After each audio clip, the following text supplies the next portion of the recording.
اعوذ باللہ من الشیطان الرجیم بسم اللہ الرحمن الرحیم۔ عید الاضحیٰ سے کچھ قبل پاکستان میں دو ایسے حادثات جس نے پوری قوم کو سوگوار کیا، وہ سمندری سانحات تھے۔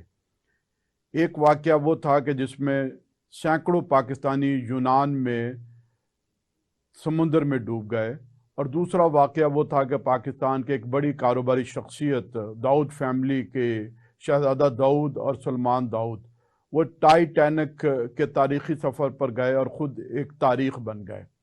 ان دو واقعات سے ہر پاکستانی کے دل کو دکھ ہوا، غمزدہ ہوا، قوم سوگوار ہو گئی، اور آج بھی ان واقعات کو جب لواحقین یاد کرتے ہوں گے تو ان کی آنکھیں پتھرا جاتی ہوں گی، کلیجہ منہ کو آتا ہے، اور قدرت کے بارے میں طرح طرح کے خدشات جو ہے وہ ذہنوں میں اور دلوں میں پیدا ہوتے ہیں۔ قرآن اس بات کی ہماری رہنمائی کرتا ہے کہ یہ دنیا آزمائش ہے، یہ زندگی بھی ایک آزمائش ہے۔ اللہ تعالیٰ قرآن پاک میں یہ فرماتے ہیں وَلَنَبْلُوَنَّكُمْ بِشَيْءٍ مِّنَ الْخَوْفِ وَالْجُوعِ وَنَقْصٍ مِّنَ الْأَمْوَالِ وَالْأَنفُسِ وَالثَّمَرَاتِ وَبَشِّرِ الصَّابِرِينَ الَّذِينَ إِذَا أَصَابَتْهُمْ مُصِيبَةٌ قَالُوا إِنَّا لِلَّهِ وَإِنَّا إِلَيْهِ رَاجِعُونَ۔ اس آیت مبارکہ میں یہ کہا گیا ہے کہ ہم انسانوں کو ضرور آزمائیں گے، خوف سے، بھوک سے، اموال کی کمی سے، پھلوں کی کمی سے، اور خوشخبری ہے ان لوگوں کے لیے جو صبر کریں گے، جو کہیں گے کہ ہم اللہ کی طرف آئے اور پھر ہم اللہ ہی کی طرف واپس پلٹنے والے ہیں۔ اس واقعات اور اس سے ملتے جلتے جتنے بھی انسانی تاریخ میں واقعات ہوتے ہیں وہ قوم کو، انسانیت کو کچھ سبق سکھا کر جاتے ہیں۔ کیا ہم نے یہ سبق حاصل کیے؟ جیسے میں نے پہلے بھی عرض کیا کہ زندگی ایک آزمائش ہے، اور انسان اس آزمائش میں جب تک صبر اور شکر کو ساتھ نہ لے یہ زندگی رواں دواں نہیں رہ سکتی۔ صبر اور شکر ایک ہی چیز کے دو الگ الگ عنوانات ہیں۔ ایک وہ آدمی جس کے پاؤں میں جوتا نہیں ہے، وہ جوتا پہننے والے کو دیکھ کے صبر کرتا ہے، لیکن جیسے ہی کچھ عرصے کے بعد اسی شخص کو کسی ایسے آدمی کو دیکھنے کا موقع ملتا ہے کہ جس کے پاؤں کٹے ہوئے ہیں تو وہ صبر کے بجائے شکر ادا کرتا ہے۔ انہی دو سمندری حادثات کے اندر ایک طرف کچھ لوگ تھے جو مستقبل میں اپنے اخراجات کی کمائی کے لیے نکلے اور ڈوب گئے، اور دو ایسی کاروباری شخصیات تھیں کہ جو اپنی کمائی خرچ کرنے کے لیے نکلے اور وہ بھی ڈوب گئے۔ ایک سبق یہ ہے کہ اس طرح کی اموات شہادت کی موت ہوتی ہیں۔ نبی اکرم صلی اللہ علیہ وآلہ وسلم نے یہ فرمایا ہے کہ جو اموات شہادت کے رتبے پر پہنچتی ہیں اس میں ڈوب کر مرنا بھی جو ہے وہ شامل ہے۔ اب اللہ تعالیٰ کی جو حکمتیں ہیں اسے ہم اچھی طرح سے نہیں جان سکتے۔ کچھ گمان یہ آتا ہے کہ یہ ایسے لوگ ہیں جنہیں اللہ منتخب کرتا ہے قوموں کا سبق دینے کے لیے، انسانیت کو سبق دینے کے لیے، اور وہ بن کھلے مرجھا جاتے ہیں تو اس کا اعزاز ان کو پھر شہادت کی صورت میں ملتا ہے۔ وہ آزمائش ان کے لیے بھی تھی، ان کے گھر والوں کے لیے بھی تھی، اور پوری قوم کے لیے بھی تھی۔ کیا ہم نے وہ سبق حاصل کیا؟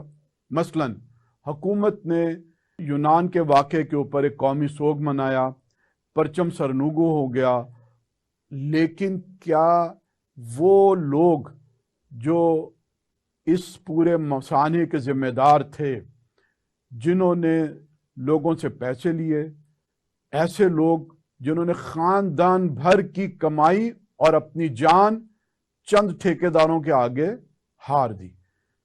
اقوام متحدہ کی رپورٹ یہ بتاتی ہیں کہ پاکستان میں انسانی سمگلنگ بڑھتی چلی جا رہی ہے، اور یہ جو غیر قانونی ایجنٹ ہیں، کیا اب تک اس کا سد باب ہوا؟ حکومت نے یہ اعلان کیا تھا کہ ایک ہفتے کے اندر اندر یہ رپورٹ آئے گی، کمیٹی بنائی گئی تھی، اور ہم پورا اس معاملے کی چھان بین کر کے قرار واقعی سزا دیں گے ان ایجنٹوں کو جن کے بدولت یہ واقعات رونما ہوئے ہیں۔ اور یہ پہلی دفعہ نہیں ہوا، بار بار پاکستانی کہیں سمندروں میں ڈوب رہے ہیں، کہیں صحراؤں کے اندر بھٹک کر سسکتے سسکتے اور بلکتے بلکتے اپنی جان آفریں کے سپرد کر دیتے ہیں۔ بہرحال یہ قوم کی طرف سے اس حکومت سے سوال ہے کہ انہوں نے اب تک کیا تدابیر اختیار کی ہیں۔ قانون سازی مسئلہ نہیں ہے، قانون کے مطابق عمل کرنا، سزا دینا، تدابیر کرنا، آئندہ کے لیے تلافی کرنا، یہ ایک بہت بڑا سبق ہے جو ہم نہیں ابھی تک حاصل کر پائے۔ پھر ان سمندری سانحات سے ہمیں ایک چیز یہ بھی پتہ لگتی ہے کہ اللہ تعالیٰ نے قرآن پاک کے اندر یہ بتایا ہے کہ سمندر، اس کی ہیبت، اس کی جلالت، اس کی قدرت، یہ سمندری سفر ایسا ہوتا ہے کہ جس کے نتیجے میں بڑے پکے سے پکا کافر بھی اللہ کو مانتا ہے اور جانتا ہے۔ سمندری سفر کے اندر جو ہولناک طاقتوں سے مقابلہ ہوتا ہے، اس کے بعد اللہ کی طرف رجوع بڑھ دیتا ہے۔ جو انسان کتنی ہی احتیاطی تدابیر کے ساتھ اس سفر کو کرے، لیکن سمندر کے سفر کے دوران جب تک اللہ کا فضل شامل نہیں ہوگا، آپ اس سفر کو مکمل نہیں کر سکتے۔ زندگی بھی ایک سفر ہے، سمندر ہی کی طرح کی ایک سفر ہے۔ تو زندگی کے سفر میں ہم جتنی بھی تدابیر اختیار کر لیں، جتنی بھی احتیاطیں کر لیں، جتنی بھی منصوبہ بندی کر لیں، لیکن جب تک اللہ کا فضل ہمارے ساتھ شامل نہیں ہوگا، ہم زندگی کے سفر کو بھی رواں دواں نہیں رکھ سکیں گے۔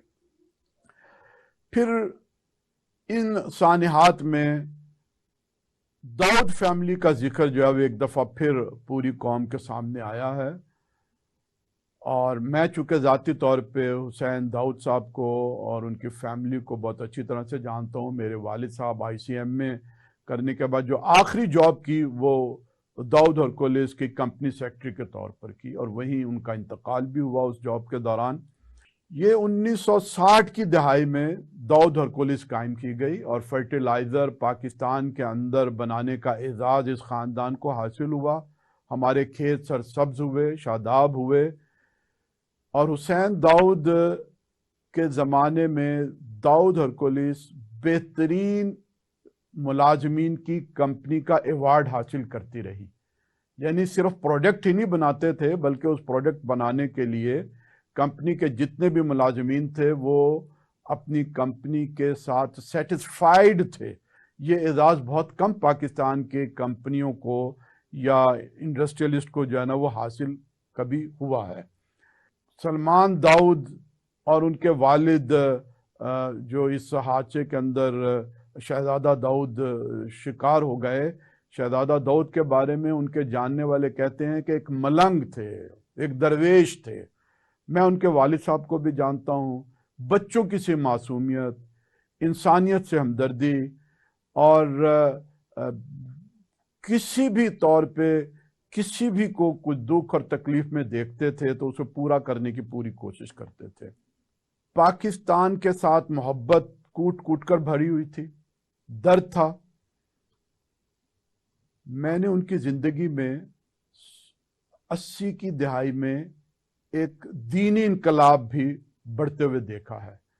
نمازوں کی طرف وہ آئے، داڑھی رکھ لی، باجماعت نمازوں کا آغاز کیا۔ مجھے کئی دفعہ ان کی کمپنی کا ہیڈ آفس ڈیوس روڈ کے اوپر، وہاں انہوں نے ایک عارضی مسجد بنائی ہوئی تھی، گرمی سردی سب کے ساتھ وہاں نماز پڑھتے تھے۔ کچھ لوگوں نے کہا بھی کہ سیٹھ صاحب آپ اپنی کمرے میں کچھ لوگوں کے ساتھ جماعت کر لیا کرے، لیکن وہ کہتے تھے کہ نہیں، میں سب کے ساتھ جو ہے وہ نماز پڑھوں گا۔ پھر پنجاب یونیورسٹی میں ہماری تقاریب میں وہ آتے رہے، پنجاب یونیورسٹی میں ہماری MBA ڈپارٹمنٹ میں وہ ہمیں پڑھاتے رہے، اور بغیر کسی لالچ کے انہوں نے ہمارے ہاسٹلوں کی تعمیر میں مدد کی۔ اولڈ کیمپس سے نیو کیمپس جانے کے لیے اساتذہ کو جو فلائنگ کوچ ایئر کنڈیشن وہ انہوں نے عطیہ دیا، اور جب بھی ان سے یونیورسٹی کے لیے، طلبہ کے لیے کوئی بھی خیر کی بات کی، اور انہوں نے بہت ہی کھلے دل کے ساتھ اپنے عطیات جو ہے وہ یونیورسٹی کی سرپرستی کی صورت میں عطا کیے ہیں۔ پھر کشمیر اور افغانستان، ان کے مجاہدین اور مہاجرین کے لیے بڑا ان کا دل جو ہے وہ وسیع ہوتا تھا، اور جب بھی کسی نے کسی معاملے میں توجہ دلائی انہوں نے دل کھول کر امداد کی۔ البتہ ایک کمی اس فیملی کے اندر رہی ہے کہ یہ کسی طور پر سیاسی مافیا کے سہولت کار نہیں بنے، جس کا بہرحال انہیں پھر کبھی خمیازہ بھی بھگتنا پڑتا تھا۔ داؤد اور پولیس کو جس طرح سے پھر گیس کی کمی کا سامنا کرنا پڑا، لوڈ شیڈنگ کا مقابلہ کرنا پڑا، بالآخر انہوں نے اس فیکٹری کو، اس کارخانے کو جو ہے نا وہ سیل کر دیا، اور پھر انہوں نے کچھ پاکستان کے ایسے اداروں میں بٹس دینے کی کوشش کی، ٹیکنیکلی انہیں ناک آؤٹ کیا گیا۔ بہت ساری اس میں کہانیاں اپنی جگہ پر موجود ہیں، اور پھر اس فیملی نے اپنی سرگرمیوں کا بڑا مرکز اور محور جو ہے وہ پاکستان سے باہر بنایا، سنگاپور، دبئی، بیرونی دنیا کے اندر انہوں نے کام کیا۔ ظاہر ہے کہ یہ ہماری حکومتوں کی اور ہماری قومی سطح پہ ایک ناکامی ہے کہ وہ لوگ یا وہ خاندان جو پاکستان کے لیے سوچتے تھے اور جو پاکستان کے لیے کچھ کرنا چاہتے تھے، ہم مختلف اسباب کے بدولت انہیں کاٹتے رہے ہیں۔ بہرحال میں آخر میں پھر ان پاکستانیوں کو کہ جو یونان کے اندر ڈوب گئے اور شہادت کے مرتبے پر پہنچ گئے، اور جناب سلمان داؤد اور شہزادہ داؤد کی فیملی کے ساتھ تعزیت کرتا ہوں۔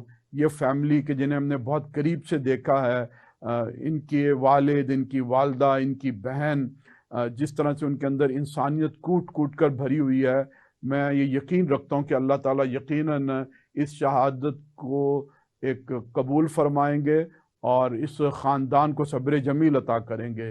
اور یہ جو میں نے تقریب دیکھی کہ جو فاتحہ کی ہوئی، جس طرح سے حسین داؤد نے کمپوز ہو کر صبر کا مظاہرہ کیا، یہ بھی ایک نشانی ہے کہ اللہ تعالیٰ نے ان کو ایک بڑی وسعت دی ہوئی ہے اور صبر دیا ہوا ہے۔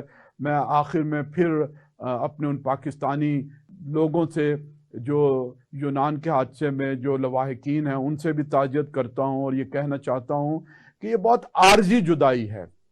قرآن پاک ہمیں یہ بتاتا ہے کہ جب اللہ تعالیٰ انسانوں کو قیامت کے دن اکٹھا کریں گے تو پوچھیں گے کہ بتاؤ دنیا میں کتنا وقت گزار کے آئے ہو؟ تو عقل مند کھڑے ہو کے کہے گا یوم بعد یوم، ایک دن یا اس سے کم۔ تو یہ ایک عارضی جدائی ہے اپنے عزیزوں سے۔ ہم اللہ تعالیٰ سے دعا کرتے ہیں کہ یا رب العالمین ہمیں سایہ عافیت میں پھر اکٹھا کر، اور ہمیں جنتوں کی ایک مستقل دائمی رفاقت عطا کر اپنے عزیزوں کے ساتھ۔ اللہم اغفر للمؤمنین والمؤمنات والمسلمین والمسلمات۔